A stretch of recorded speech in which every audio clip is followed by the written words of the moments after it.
Hi friends, welcome to Jaya's garden. நான் இங்கே வந்து வீடியோ எடுத்துக்கிட்டே கொய்யாக்காய் அப்புறம் மணத்தக்காளி எல்லாம் சாப்பிட்டுட்டே இருந்தேன்.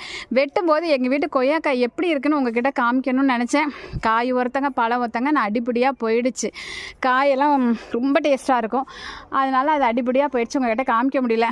அட்லீஸ்ட் கட் பண்ண ஒரு பீஸ் தான் பாக்கி. இதையாவது உங்ககிட்ட காமிச்சிருவோம். இது வந்து பழம் இந்த மாதிரி தான் நம்மகிட்ட தாய்வான் பிங்க் கொய்யா இந்த மாதிரி தான் இருக்கும். பெரிய சைஸில் வரும். ஆனால் பெரிய சைஸில் வைக்கிறதுக்கு நம்ம தோட்டத்தில் பூனை ஒரு பக்கம் பிரச்சனை பண்ணுது, அணில் ஒரு பக்கம். யார் சாப்பிட்றா என்ன நடக்குதுன்னே தெரில. பூனை வேற குதித்து விளையாண்டு பாதியாக உதுத்து போடுது, அணில் வேற தின்னுட்டு போயிடுது. அதனால் சைஸ் பெருசாக முன்னாடி காமிச்சிருப்பேன். நல்லா ஒரு பால் தண்டிக்கு பறித்தேன்.